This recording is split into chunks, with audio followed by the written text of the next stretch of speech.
Testing, testing, 1, 2, 3.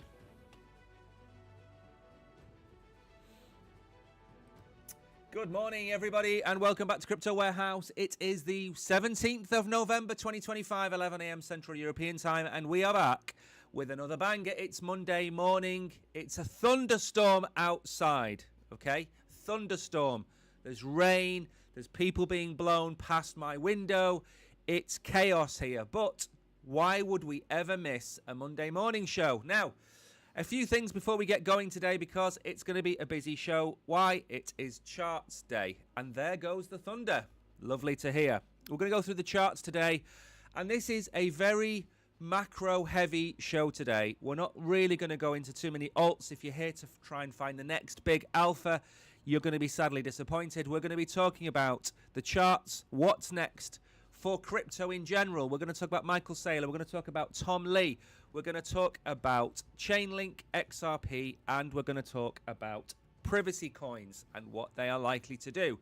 And we're going to throw in some X-Files at the beginning. But before we do any of that, a few things to draw your attention to. In front of your very eyeballs, apart from the very handsome me, there is the Wolfies Quiz logo on the screen. That is tomorrow night. Okay? KB has no excuse not to be there because we've changed the date solely so KB could get involved. That is not actually true. I am not going to be streaming after Tuesday night for the rest of the week because, as a lot of you know, I'm going to be going in for some very, very minor surgery, so I'm not going to be available after that. So we've brought the Wolfies Quiz forward to Tuesday night. So tomorrow I'm going to be streaming at 11. Tomorrow night I'm going to be streaming with the Oracle at 7 p.m. Central European Time. And don't forget, tonight the Oracle streams at 9 p.m. So you're going to get 4 streams from us in 2 days. How lucky are you guys? So that's really what I wanted to get off my chest for the start of the show. We are, of course, hanging out at one of the 2 targets that I had at on Friday's show, which was 94,500 and 88,000.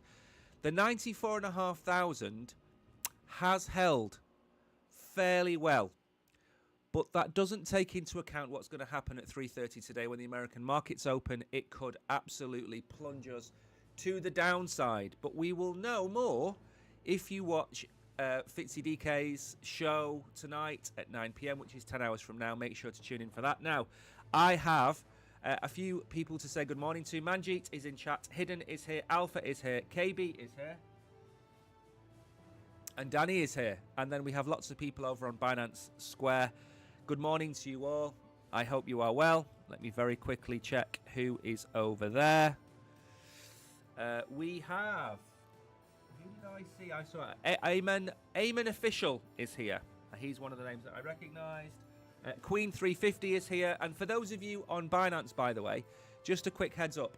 The operation I'm having is on my eye because I can't see very well. So you have all still won your Maple prizes. I just can't see well enough to pay you out. So you're going to get paid out probably this weekend, give or take, maybe Sunday. But I haven't forgotten, and you are all going to get your rewards on Binance Square. Now, we should probably get on with the show and go through a couple of these X-Files so we know where we are. Actually, no, we don't do that first, do we? I always forget. We look at the charts, don't we? We look at the price of crypto first to see how badly or how well we are doing. Let's go and have a little look then and see where we are. Bitcoin is coming in at 95.5. I've got my light on too bright in the background and it's blinding me, but I can't change it right now. So coming in at 95.5, not too bad. Ethereum, I was so concerned about Ethereum last night. I think we came all the way down to $3,000. I thought we'd come down to about $2,800 on Ethereum. Now, we covered a lot of this on the OGs. So we have an OG subscriber list. They are OGs of the channel, and we make special videos for them on a Sunday.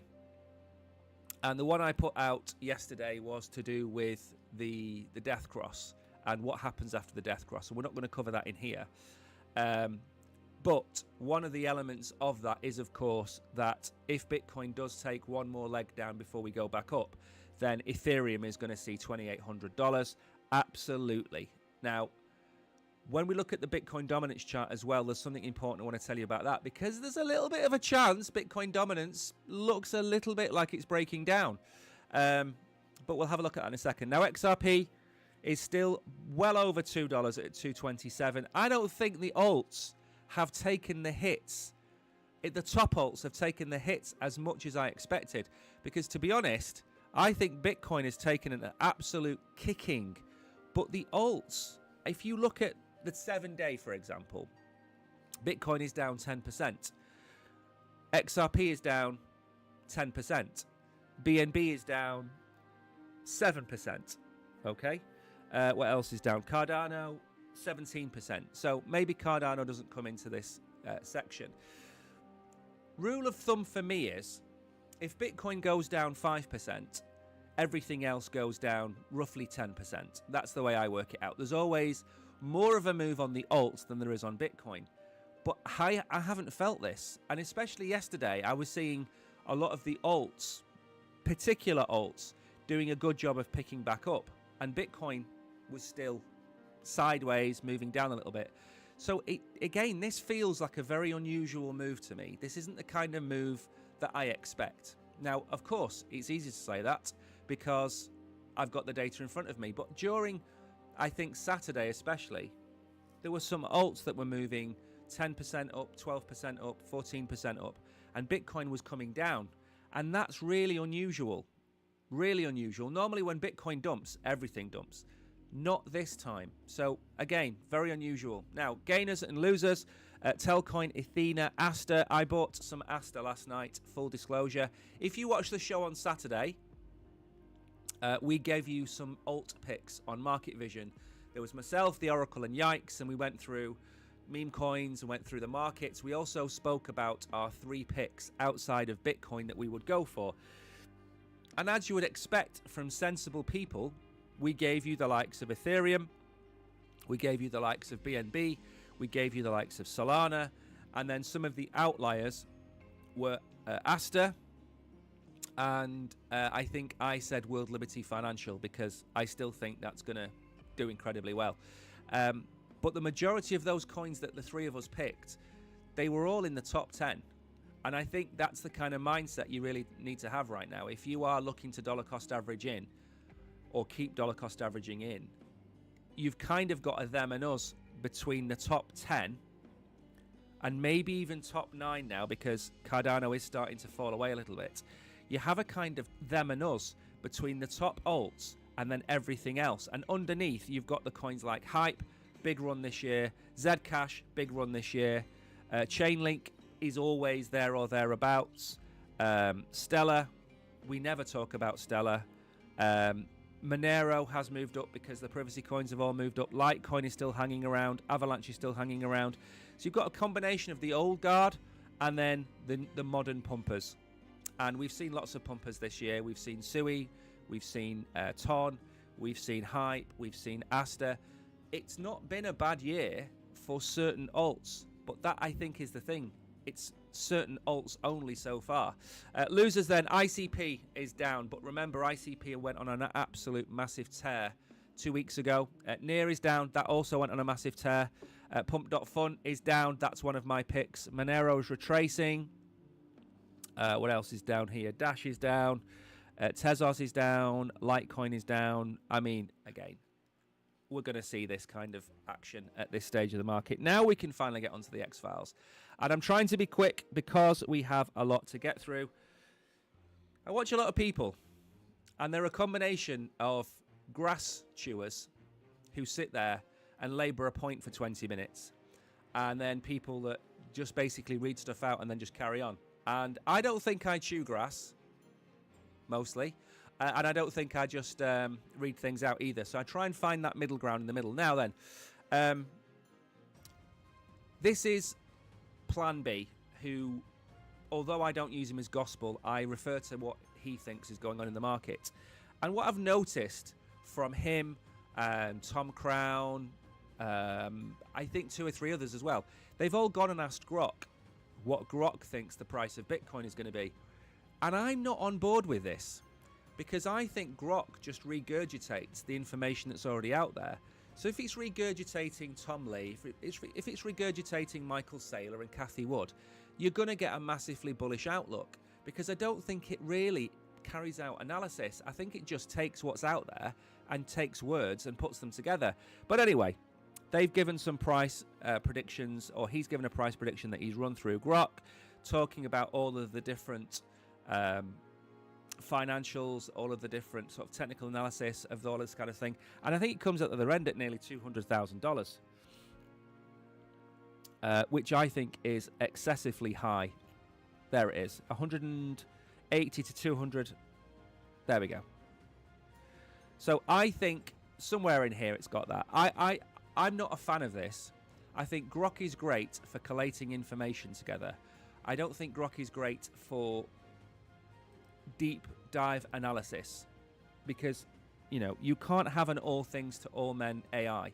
It will just basically regurgitate what other people are saying. That's something to bear in mind. So don't think you can just go and ask Grok for a list of top coins that are going to perform well in this cycle and then think those coins are going to perform well. Doesn't quite work like that. Now, Saylor, we're going to talk about in a minute. Another big week, another big pump. There's loads of FUD being spread about Michael Saylor's liquidation level being, $75,000 and all that kind of BS that you see floating around. The actual people who understand this kind of stuff believe that Saylor's liquidation point is somewhere between $40,000 and $50,000. Now, for me, I don't think this matters, but believe it or not, I actually agree with Peter Schiff on something, which I never thought I would say. Peter Schiff came out over the weekend and started bashing the Master MSTR token, or share, sorry, and basically said it was a Ponzi scheme. And I've been saying this for weeks. I'm not a massive fan of creative accountancy. I'm not a massive fan of selling shares in something to go and buy a lot of an asset and over leveraging your company, if you like. And I've already bashed SUI treasuries. I've already bashed TON treasuries. You've heard it all before, I know. But you got to understand, this stuff is dangerous because of contagion. And what I mean by that is, if the SUI treasury company, which is aiming to hold 5% of SUI, whatever the number is, if that explodes, people will start to think that the TON treasury and the Sol treasuries and the Ethereum treasuries and the Bitcoin treasuries, they'll all think they're all going to go the same way. And you're going to have contagion. Now, that's fine if it's only SUI that collapses, but what happens if TON collapses? Does then the Sol treasuries, do they collapse? Because you can start off with something very, very small and end up with something very, very big. And I don't like Master. And I don't like this thing about unrealized gains and dividends being paid that are like 22%. I'm not a fan of this. I'm a fan of Saylor stacking Bitcoin. But the European project, the European Master project that was launched over there, not a fan of that either. Pay-to-play rumors on Trump pardon, calling them a pile-up of false statements. Listen, the most important thing about this is that, hand on heart, CZ took one for the team. And you can look at it how you want to look at it. There are people out there who think one thing. There are people out there who think another thing.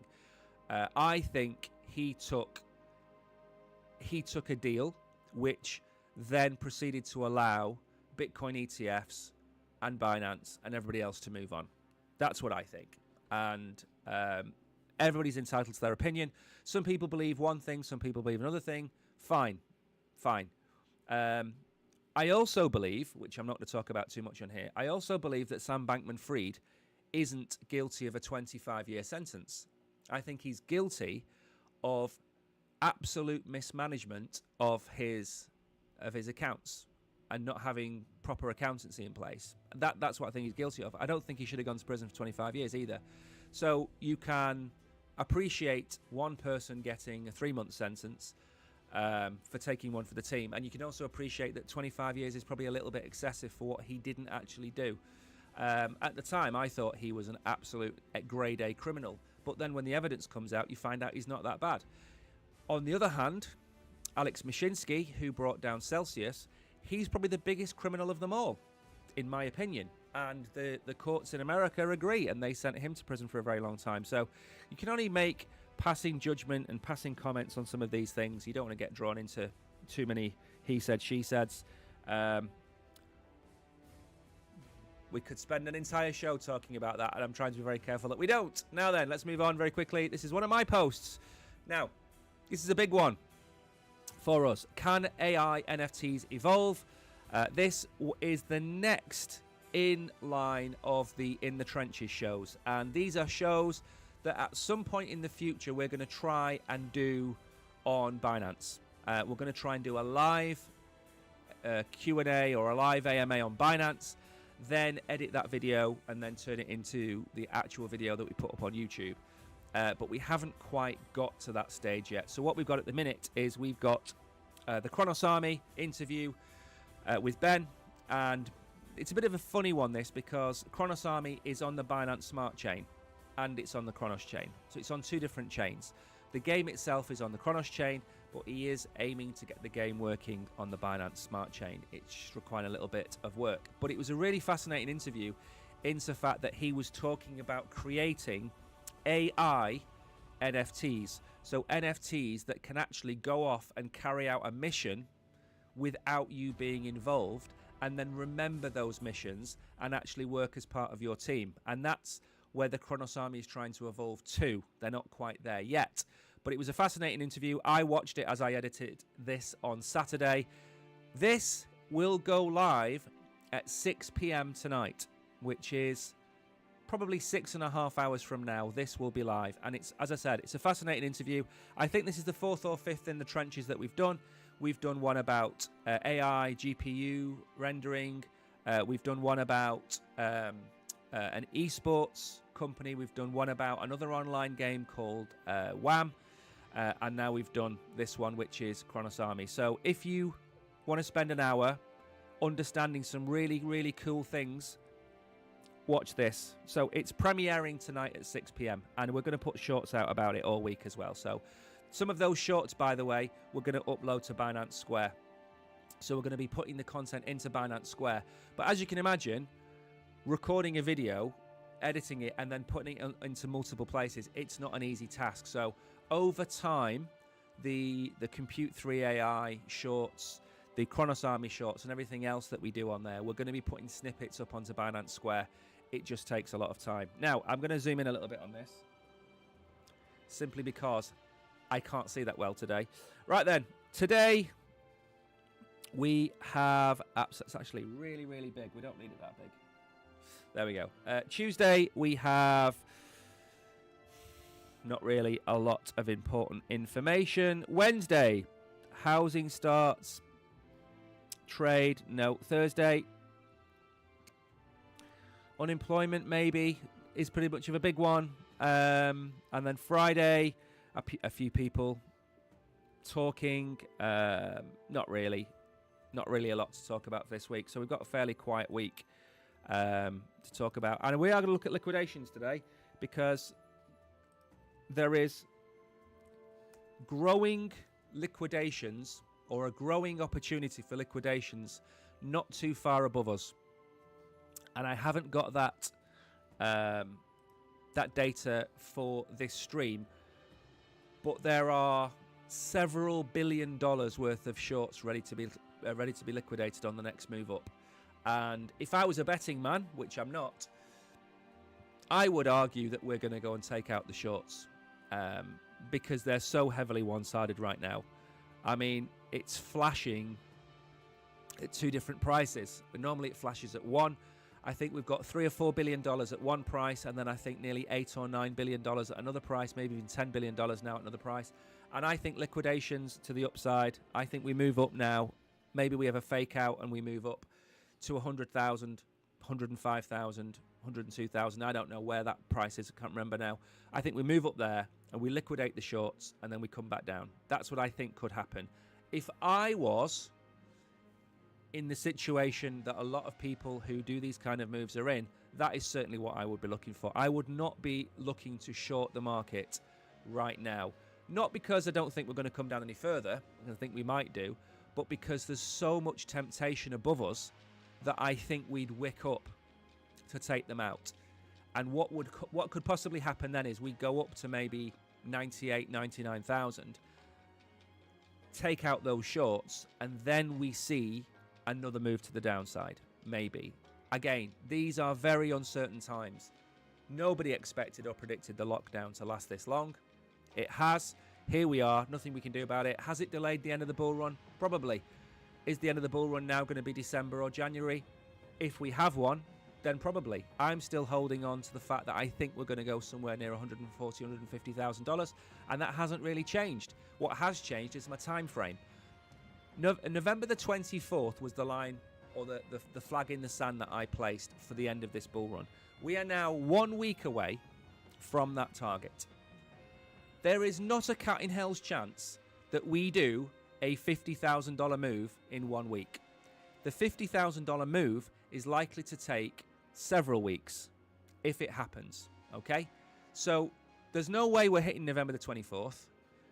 We'll be lucky to hit December the 24th at this rate, and then we're going to run out of liquidity in the market, or run out of volume in the market, because, you know, probably middle of December to first week of January, Christmas, everyone's drinking, what's that stuff that they drink in America? That horrible stuff. I can't remember what it's called now. It's like white cream. Eggnog. They'll be all drinking eggnog and watching Home Alone 3 and all that kind of nonsense. We're not going to be trading Bitcoin on the 26th of December. Right then. We're going to look at a few charts now, and then we're going to move on with the rest of the show. But like I said, today is not going to be an alpha day today. It's more about trying to make sense of what's happening, I think. And that's why we're going to talk about Saylor in a minute. We're going to talk about what next. We're going to talk about a lot of other things. Why? There we go. Has that not updated? Here we go. Don't be black. Fantastic. Now, one of the charts that I think we've got right, and that's saying something, because the charts that we've got right are few and far between at this moment in time, and that is the bottoming of the DXY. Now, if you just give me 1 second. There we go. There we go. Right. Strength of the dollar. I still hold this as important, because we need to keep an eye on how everything in the world interacts with each other. And I put this line in the sand here. This was where we thought that there would be some kind of breakout above the moving averages, the bull market support band. And guess what? We pretty much bounced off the bull market support band. We've come down, and that's likely to go up to this here. This was my target, by the way. I haven't got a target of 110 or 115 or anything like that. My target was 100. And now we're at 99.36. I expect the dollar to probably break down at some point next year, because I think Trump wants to weaken the dollar. That's just my opinion. Whether that happens or not is another thing, and maybe this is a long-term plan of Trump. Maybe he wants to use tariffs as a way to generate revenue to kind of counteract the increased cost of goods of weakening the dollar. Who knows? But this is one chart where I think we've kind of like got pretty close to where we expected it to get to. These things don't move very quickly either. They're not like crypto, where everything is bouncing around every day. These things do take a lot of time to play out, and I do think if we get above 100 and we carry on, then that's good for the American economy. Doesn't really mean much to Bitcoin at the minute, but it's worth keeping an eye on. Now, this is the one that is worth keeping an eye on, because when we talk about alt season, we talk about Bitcoin dominance breaking down. And that appears to be very much like Bitcoin dominance breaking down. We are now at 59.4. Again, not a million miles away from my line in the sand. Don't know why I put it there. Maybe that was where we were going to cross over. Hang on, I think. Maybe it was this. There we go. Again, we can talk a lot about the argument about whether you should have bull market support bands on everything. but they play out more times than they don't. And what we said here is that we were going to come crashing into the bull market support band, and guess what? We did. And then guess what happened? We've come down. So we've also had a cross here. So I think we could break down a little bit. Now this holds up with what I was saying on Saturday, or saying about Saturday, and that is some of the alts were running, and some of the alts going up while Bitcoin is coming down. Even Ethereum coming down at the same rate as Bitcoin. Those things indicate to me that there is something different about this correction. And it also means that Bitcoin dominance is going to break down. Because if Bitcoin breaks down by 10%, and on average the alts break down by 6 or 7%, then this is going to tank. Because this is just a percentage of the overall crypto market stored in Bitcoin. 59.42% of all crypto is Bitcoin. When this breaks down, this is a sign that the alts are outperforming Bitcoin. Now, something really important to understand here is if Bitcoin dominance breaks down, and let's say Bitcoin falls another 10%, and the alts fall collectively another 8% in dollar value, then Bitcoin dominance will break down. But that doesn't feel much like a bull run, an alt season, does it? Because everything is falling down. So it doesn't guarantee that your alts are all going to go to nirvana. It just means that they're performing better than Bitcoin. So Bitcoin dominance, again, very similar to the previous chart. It's important to look at because it gives us an indication. Alts run. I don't think Bitcoin can run and the alts can run simultaneously. So this breakdown might be short-lived. I'm going to leave this arrow on the chart anyway for next week. Hopefully we'll be doing it next week. But that is interesting because that hasn't broken down. If you remember, we started tracking this where it bottomed out, which was 14th of September. So 2 months, we've been doing nothing but go up on probably, what's that, 30-degree angle. And now we've kind of hit the bull market support band. We've kind of got rejected. We're coming down. It doesn't mean we're going to have not going to have another run in it. I think Bitcoin might run first. Now, the next one, which is a little bit more scary, is this one. And by the way, if you are commenting in chat, I do not have my mobile phone on me to see chat. And that is because we are getting a delivery. So my phone is in the hands of the Oracle. And I can't read the comments without squinting like Mr. Magoo at the screen. But I will have a look. Bain is here. Good morning, Danny. Tariq, good morning. Good morning, Tariq. Is the stream working, Tariq? I hope. Yeah, stream's working. Okay. Yeah. There was a crack of thunder outside, and then the stream stopped, and now we're back again. These are my favourite times of the year where it's cold and wet and windy. But with the cold and wet and windy comes intermittent internet access, if you like. Now, I circled these 2 areas last week, and this is kind of where we're at right now. We've retraced to 3.21 trillion. We were talking about the fact that we couldn't break 4 trillion 3 weeks ago. We've now moved a long way down from there. If we are going to have a move up, it needs to be very similar to this. It needs to be about here. Okay? 3.21 trillion. If we lose 3 trillion, which is another maybe, what's that? 5-6%, we could go to 88,000, which is another 6 or 7% again. I don't really want to see that. And no matter how much negativity there is about this, anybody can sit there and say we're going to go down, because 80% of the time we go down. So of course we can go down and we can keep going down, and the moves up and tend to be followed by a slow progression of the way down. And what I mean by that is we had this massive move up to here, and then that period of time there was very short, and then we spent all of this time over here moving down and to the right. Anyone can be bearish for 95% of the time. Anyone can say that, but it doesn't make you right.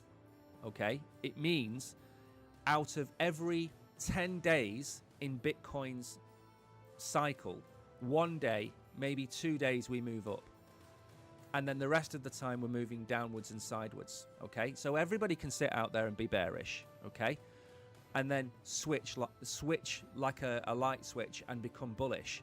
The point of the matter is you have to see past the FUD and see past the idiots calling down all the time, because that's not going to get you anywhere. You can go and look at the S&P. You'll find bears talking about the S&P over there. They've been wrong consistently over a long time frame. And then when you see bears saying things like zoom out, well, let's zoom out over a 10-year period and see how well Bitcoin has done, shall we? Because Bitcoin was $100 and $1,000 and $10,000, and now it's at $100,000. So how far back in time do you want to go if you're a bear to claim victory? Because you're going to sound like Peter Schiff, and you're going to look like an idiot, because it's easy to call for everybody can call for the downside. Everyone can sit there and do that. But the point of the matter is that Bitcoin moves up and to the right over a progressively longer period of time. And that's how it works. But it doesn't do it in a perfectly straight line. And if you want to get on a roller coaster that just goes around a roller coaster track at 30 kilometers an hour and doesn't dip and doesn't go up, it's not much fun, is it? You might as well be a 2-year-old and go and sit in a teacup, okay? Which is where most bears should be, by the way. You get on a roller coaster on a volatile asset, it's going to go up, it's going to come down, it's going to go up, it's going to come down. The point of the matter is, I am not going to sit here and become a bear or a bull. That's not how this works. Bitcoin is a pristine asset that over time will accrue in value and make you all considerably richer than you are now. And you can all sit there and say, what proof have you got? The proof is I was buying Bitcoin at $3,000. That's the proof. I was buying Bitcoin at $25,000 and $50,000.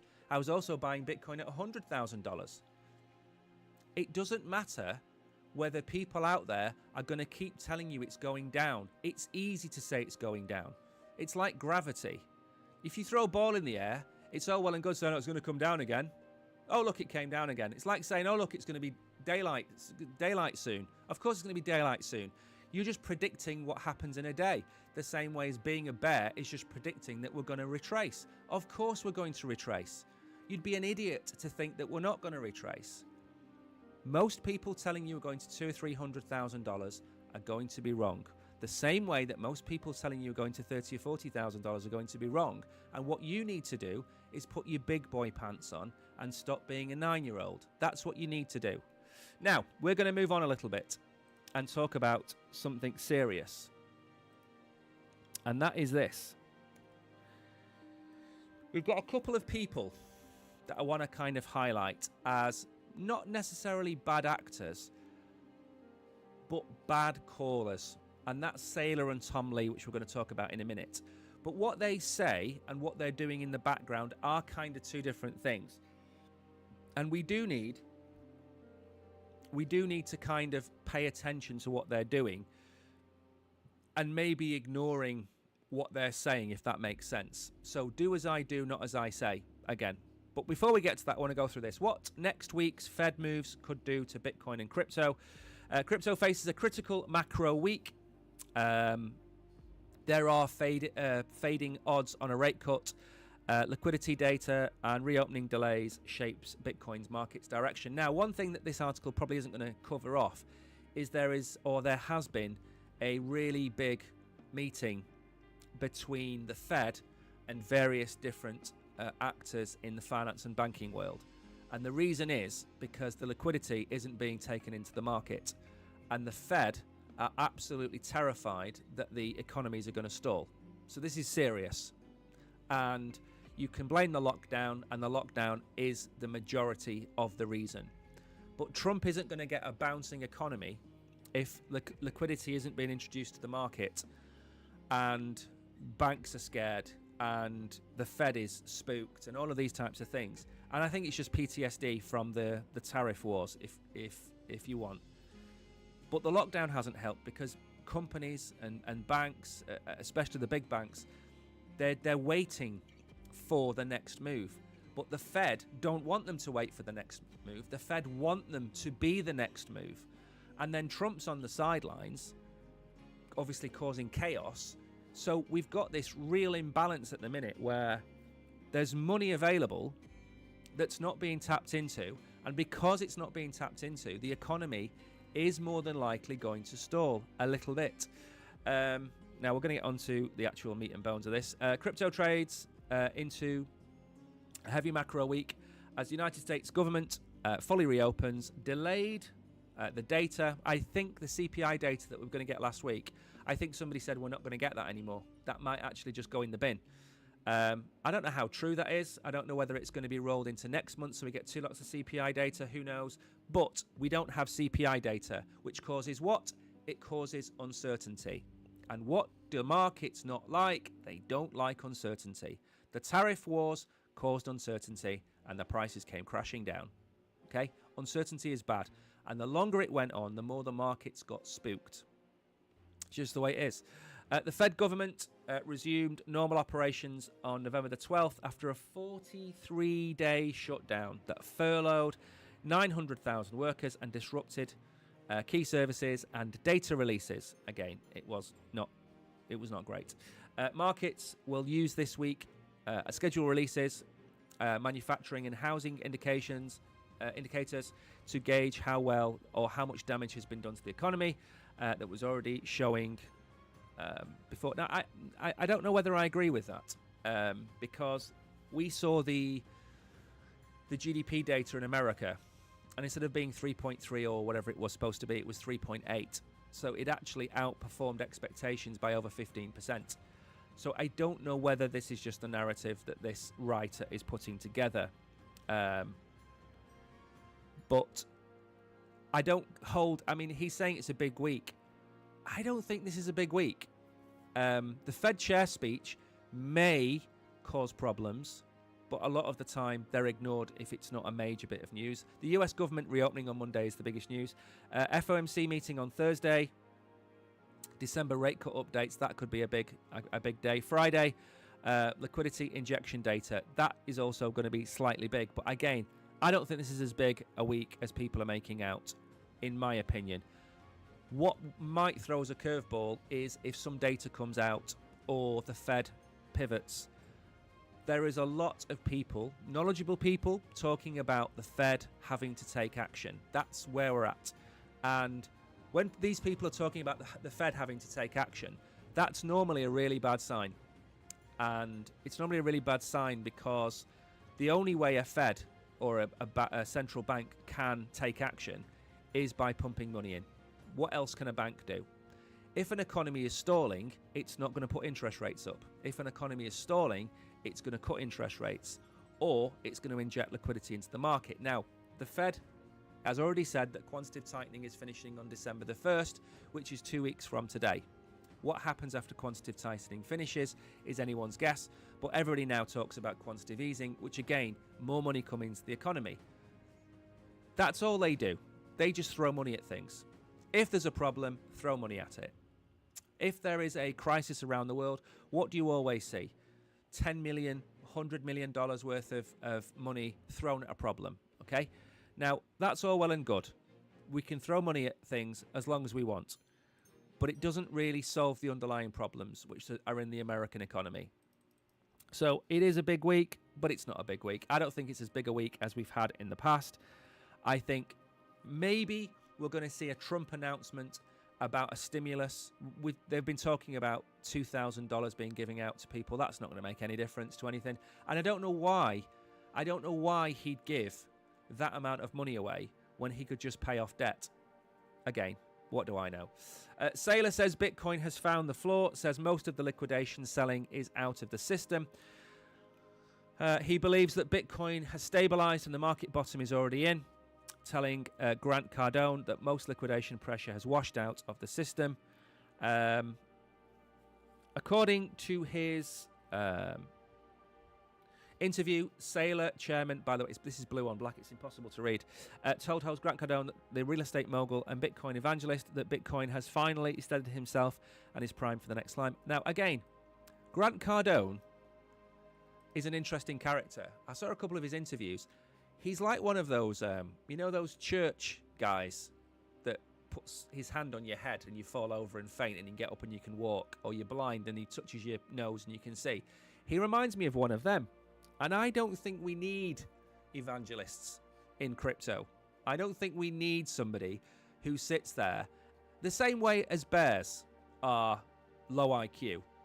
I think Bitcoin maxes are low IQ. Screaming we're going to go up all the time is equally as bad as screaming we're going to go down all the time. They're just equally as bad as each other. And this is the one thing I want to talk about with Saylor in a second. But Grant Cardone is like, don't buy houses, don't buy gold, don't buy stocks, just put everything into Bitcoin. Bitcoin is the future. It's going to save the human race. Just buy all the Bitcoin. That's the worst financial advice you can ever be given. Not financial advice, of course. You can't do that. Saylor is the same thing. There's only Bitcoin. Don't buy anything else. That's all well and good. But you're only saying that because you've got $60 billion worth of Bitcoin. Grant Cardone probably has several hundred Bitcoin as well. So it's in their best interest to tell you to just buy Bitcoin.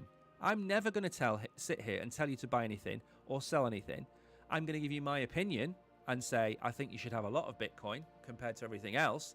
It's my opinion. But these people get put on pedestals. And if I learn anything from my Catholic upbringing, it's don't worship false idols. Okay? And I think Grant Cardone is not great for the ecosystem. The same way that idiot that was selling NFTs wasn't great for NFTs. I can't remember what it was called.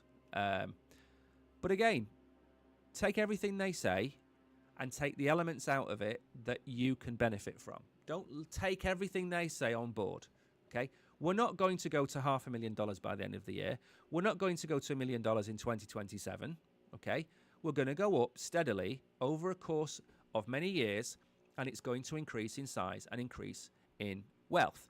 And these people like Grant and Michael Saylor and Tom Lee, when we don't hit these magical targets that they've all given you and they've sold you all these dreams about us going to $250,000, they'll say, yeah, but, we had the government shutdown and we had, a black swan here or there and, the moon went the different way. And, they'll just find reasons why we never got there. That's what they'll do. When I'm wrong, at least I'm wrong within a reasonable amount. I'm not sitting here saying we're going to go to $500,000. I think we're going to go maybe 10% higher than the previous all-time high. I don't think that's outside the realm of possibility. These people are giving you unrealistic predictions to the upside, and they're just as bad, as I've said, about going up as low IQ bears are about going down. Look at Kappa, whatever he was called. He's still calling for $20,000 Bitcoin. What are you talking about? That time is gone. We're in a range maybe between 70,000 and 140,000, or 60,000, 65,000 and 130,000. We're not going to go to $20,000. I don't know what planet you do your TA on. So during the discussion, he pressed Saylor on where Bitcoin might head next and how low it could fall in the current cycle. He replied that he thinks the market is firming around current levels and it could rally from here. Coulda, shoulda, woulda, again. Framing the worst of the downturn is already behind the investors. We said this on Saturday as well on the stream. The majority of this move is over. And what I mean by that is that even if we go to 88,000, which is my bottom, by the way, even if we go to 88,000, that's only really another 8% from where we are now. The full majority of the move has been from 110, 115,000 down to 93. That's the big move, right? After that, it's chipping away at maybe putting in a different type of low. And then we'll come up a little bit. And then what's important is how we act after we come up. Because if we go from 88, and let's say we go to 98, and then let's say we come back down to, say, 93,000, and then put in another low there, then you're talking about higher lows. But we really need to get back above 100,000. That's what we kind of really need to do. If you make decisions with a 12-month or less time frame, you're a trader. If you're a trader, you know you're a trader. I have zero advice for you. I'm wholly on board with that. On the other hand, if you're an entrepreneur or if you're an investor, you should have a time frame of 4 years or longer, 4 to 10 years. That is absolutely spot on. If you get into Bitcoin, for example, let's say you got into Bitcoin at 69,400 in 2021. You'd have seen a lot of down. You'd have come down to 15, 20,000 and you'd have lost 66% on paper. And then you'd have ridden it up to 126,000. So you'd have almost doubled your money in 4 years. And that's top to top. You hold crypto for 4 years or more, and there is no point in history where over a 4-year cycle you have been in a loss with Bitcoin. So I agree, 4 years is the minimum. Now, I've been in since 2016, 2017. I can't remember now. That's 8 or 9 years. But this is my third cycle. I am a lot considerably up on where I was. I don't even know what my average Bitcoin price would be. It must be about $10,000 or $15,000, my average Bitcoin price. So time in the market outperforms timing the market. You've heard it all before. He also revisited the rationale behind the multi-year Bitcoin accumulation. He explained that the company initially turned to Bitcoin in 2020 as a defense move against collapsing yields on cash, noting that the firm's 500 million in treasury holdings has effectively been reduced to zero in real returns when rates were pushed down during the pandemic. And again, there we go. Now, one of the things I want to talk about with Saylor is you will see lots and lots of very good presentations from Saylor. He did an incredible one, which was 21 reasons why you should have Bitcoin. And I think he gave it last year. Incredible. Absolutely incredible. Watch that and learn from it. Where I don't agree is his different methods of being all in on Bitcoin. Because he talks about being a little bit in, majority in, and then all in. And then how much money you will make based on the average American salary. If you're all in on Bitcoin, how much you're going to make, all that kind of stuff. And my issue is that you can't be all in on anything. Crypto, Bitcoin, you can't be all in on anything, in my opinion. You should always diversify. And for me, people who tell you that you shouldn't own property are idiots. People who tell you that you shouldn't hold stocks and shares are idiots. People who tell you that you shouldn't hold gold are idiots. They're all idiots. They're talking about assets that have, over the last 100 years, outperformed inflation on the whole. Property has, gold has, I think gold has now, it hadn't in the past. Stocks and shares have, outstrips inflation. Your $100,000, your life savings, if you keep that in cash or you earn 1% on it, by the time you retire in 30, 40 years' time, it'll have lost 50% of its purchasing power, if not more. And it's an utter waste of time. You have to find assets that earn you 4, 5, 6, 7% every single year for the next 40 years. And then maybe you will have $300,000 or $400,000 in that time frame. But that will only be $200,000 or $300,000 in purchasing power. That's what you have to bear in mind, because you lose value over inflation. Inflation is the biggest tax to everybody, and it is the biggest killer of wealth there is. Everything else is irrelevant over a long period of time when it comes to inflation. Inflation will destroy your wealth unless you've got it in assets which appreciate. Own your own house. Don't take out too many loans. Pay off your mortgage early. Stocks and shares, gold, crypto. You're sorted. And that's, if somebody had given me that advice when I was 20, I'd be so happy. But nobody did. Right then. We've not got that article, which was about Lee. The reason I wanted to bring that up is Saylor and Lee both say the same thing. They just talk about different assets. So, whereas the Saylor playbook is about Bitcoin, the Lee playbook is about Ethereum. And what Lee does is he justifies the Ethereum price based on the Bitcoin price. And again, in the last 3 months, he's given you 3 different prices for Ethereum. He gave you $60,000. He gave you, I think, $30,000. He gave you $20,000. 3 different prices. in the space of 3 months. And we're talking about Saylor talking about the fact that, well, if you have a 12-month time frame, you're a trader. Well, how about having one number that you stick to? Why doesn't Tom Lee give us one number? What's it going to go to, Tom? Is it going to go to 20,000? Or because we've had a bit of a pump in the market, it's going to 60,000? Again, over a long period of time, I did again, I'm going back to that tweet about Rich Dad, Poor Dad. He's given 20 different price predictions for Bitcoin in the last 18 months. And not only has he been wrong, he's been wrong between 40 and 90%. And he hasn't come close. The closest he came was 18 months ago. And he's not been close since. He's been absolutely wrong every single time. And yet we will still talk about them on here because you need to learn that these people don't actually know. They're just giving you price targets of where they'd like to see Bitcoin go. But they haven't done any fundamental analysis. He just tries to sell his book because every time somebody talks about him, they say Robert Kawasaki, Rich Dad, Poor Dad, thinks Bitcoin's going to $300,000. Well, there's a free advert for him. That's what he does. Saylor will come out and say $500,000 for Bitcoin. And then you'll buy Bitcoin based on that. And it pushes his bag up. Don't believe any of them. Don't believe any of them. Don't believe bulls. Don't believe bears. Try and find your own price. Have your own targets in your head. And take everybody on board. And then you decide where you think it's going to go. Now, we're going to change it a little bit. Because we're going to talk about Chainlink. We're going to talk about Chainlink, XRP, and privacy coins. Because I think we need to cover privacy coins because I think they are a big bag of air, hot air, which is going to pop at some point. But there we go. Now, Chainlink becomes core layer for tokenized asset markets. Chainlink positions itself as the operating layer for tokenized markets through standards and bank pilots. Now, this is a big one for me. And the reason is that we have been championing a few coins ever since we started the channel.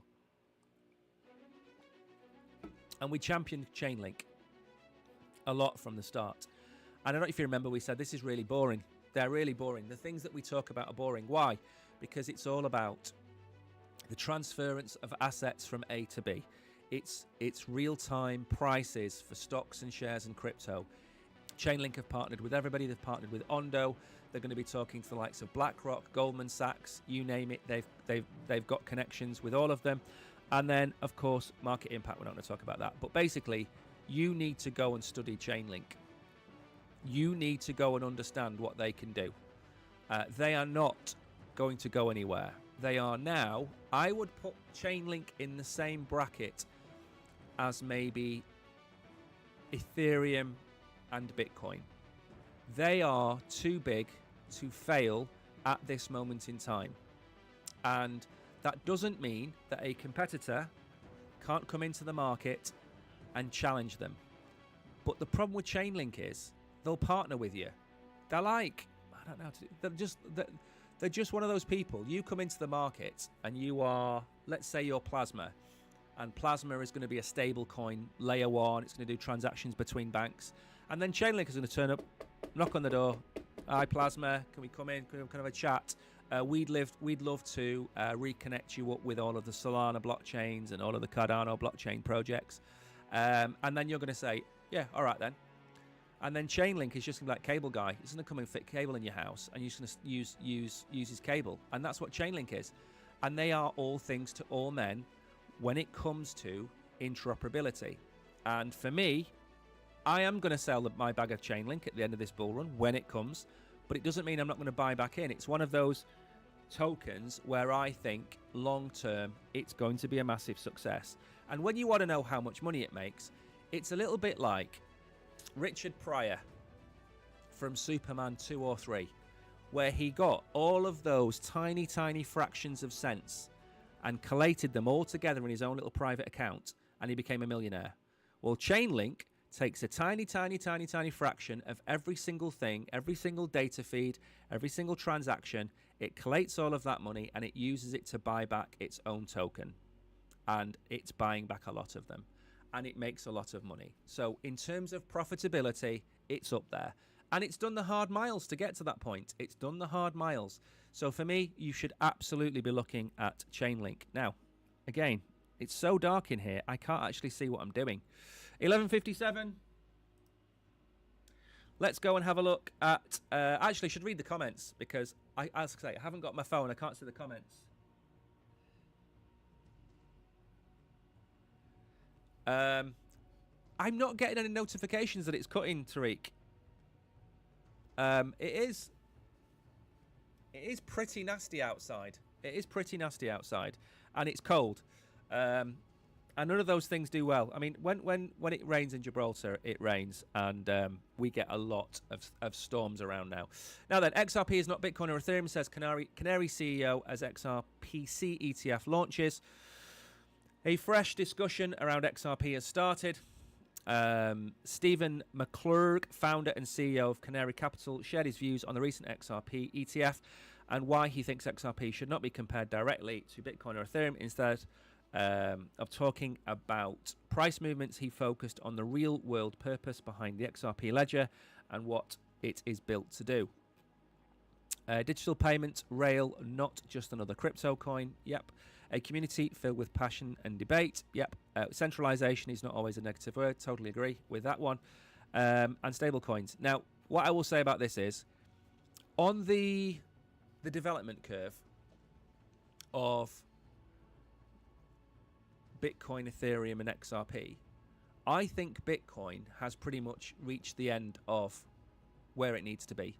It will fix its quantum wallet problem. It will always be a store of value. The developers will always develop on it.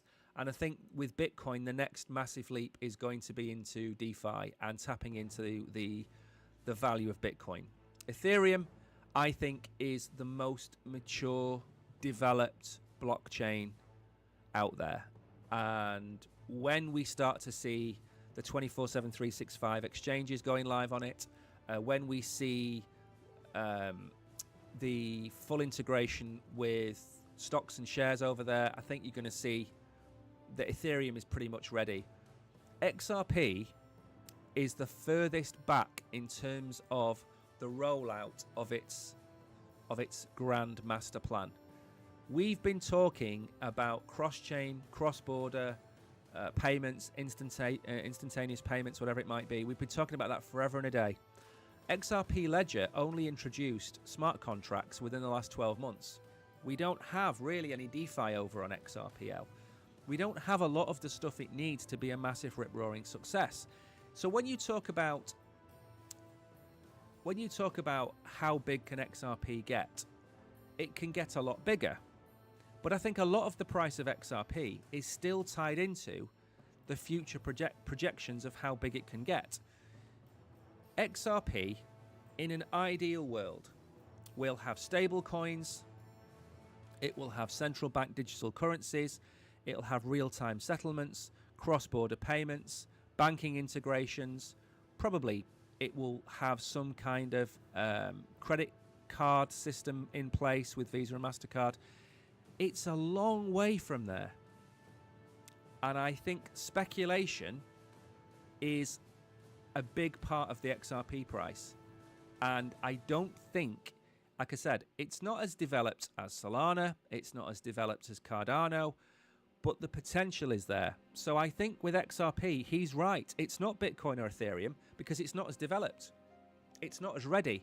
And you can turn around and say, well, it's all to do with the SEC lawsuit, which took 2.5, 3 years. Yes, it probably has.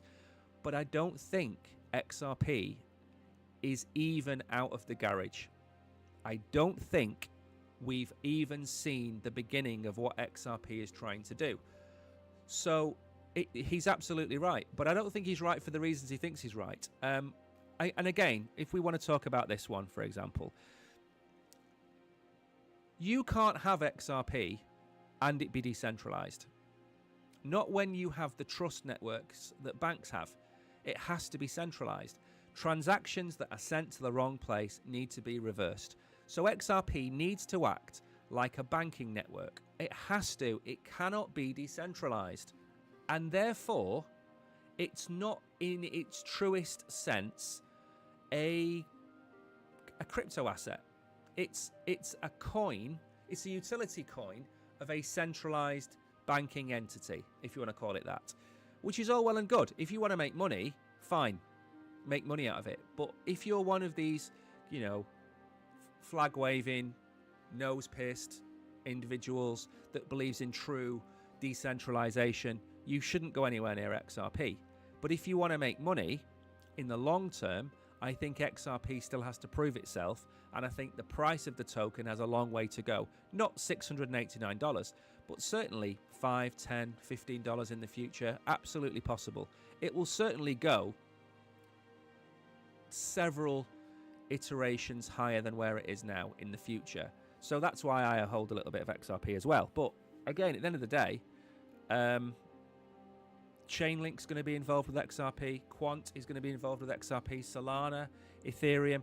You're going to have a merger of chains. The interoperability is coming.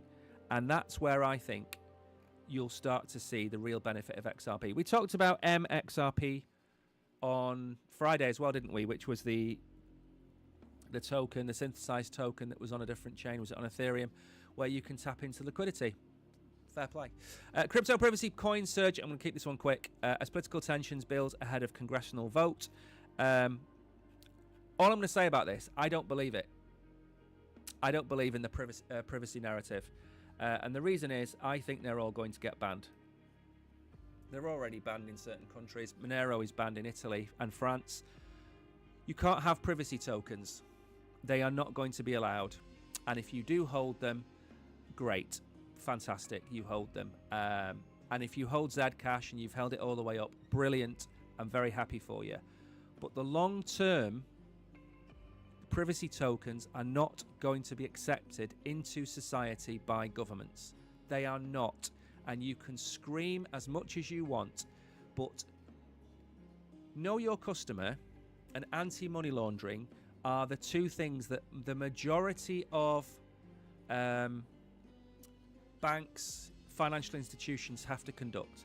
So Tariq racks up and he says, I've got $50,000 I want to deposit into my bank. No problem, Tariq. Good customer of ours. We know who you are. We know we've got your passport. We know where you live. You're a great guy, whatever it might be. Where's the $50,000 from? Well, funny you should say that. I've got it in Monero. No problem. No problem. Just show us where the transactions came from. I can't show you where the transactions came from because it's a privacy coin. So you've just got $50,000 of a coin and you can't show me where it came from? No, I can't. So you just want us to accept $50,000, do you? Can't you just trust me, bro? No, we can't trust you, bro. So what then you have to do is you then have to move it into Ethereum and show where it came from. And then you can't because it's come from Monero. So the second you start to use privacy coins, the second that banks will run a mile. So you can have all this lovely money in the world, but you can't run it through your local bank. Now, maybe in the future, you can get yourself a credit card with Visa and MetaMask or something like that, and maybe you'll be able to spend it on one of them. Absolutely fine. I'm talking about traditional banks. If you want to pay $50,000 off on your mortgage with Zcash, Monero, or Dash, you won't be able to. And because of this problem, every government in Europe will ban it. Absolutely. Maybe the Americans will allow it. Fine. The UK will certainly not allow it. Probably the majority of maybe Hong Kong and Asia, they'll also ban it. Africa will certainly ban it. So they're on borrowed time. And that is why I will never go near a privacy coin. Much as I love the idea, and I am all for it, there has to be a meeting point in the middle of crypto where common sense has to prevail. Because it's great having Bitcoin, which is uncensorable, whatever, but it's traceable. It's great having Binance being able to be a bank for you and being able to do your credit card payments through them. That's absolutely perfect. But when it comes to the fact that nefarious people can send money back and forth using privacy coins, it's not going to happen. And you need to be aware of that. If Europe turned around tomorrow as a whole and banned Monero and Zcash, there would be a big correction to the downside. When Monero was banned from Italy and banned from France, and I think Holland banned it as well, the price came down to $180 from $300. And I said at the time, Monero is dead. And I didn't mean that day it was dead. I meant as a concept it's dead. They're all dead. You can't have a privacy coin. Turbo Cash, or whatever it's called, they're also going to be outlawed. And it's not so much that these people should be going to prison. Absolutely not. It's the fact that governments cannot stand by and allow this to happen. There is a certain middle ground between government control and absolute autonomy. And for me, that middle ground is you should be able to hold whatever assets you want in your wallet, and it should be uncensorable to every government. But the privacy tokens allow for too many nefarious things to happen, and they have to be thrown in the bin. And that is it. Now, tomorrow, I am back at 11 o'clock. The Oracle is back at 9 o'clock tonight. So 9 o'clock tonight, 11 o'clock tomorrow morning, and 7 p.m. tomorrow night, we have the Wolfies quiz. Be there for that. What else do we have? Oh, yes, the In the Trenches interview with Kronos Army. That is out at 6 p.m. So 6 hours from now, get yourself a hot chocolate and some biscuits because it's freezing here, and sit down and watch the interview. It's a really good interview. If you've never heard of Kronos Army, that's absolutely fine. But the interview was predominantly about AI and NFTs. It's a really good interview. If you've not seen the other interview we did with Compute 3 AI, that was also an absolutely cracking interview. The other two that we've done as well, they've all been good interviews, but they're getting better. I think the questions that we're asking are getting better. So anyway, you check all of that stuff out. We've got a busy few days, but then don't forget Wednesday, I will be gone for a few days. Maybe Wednesday, Thursday, Friday, I'll be gone. Maybe Saturday and Sunday as well. I don't know yet. But I will see you in the morning. Perfectly fine. Right. See you all tomorrow. Thanks for coming. Take care.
Bye.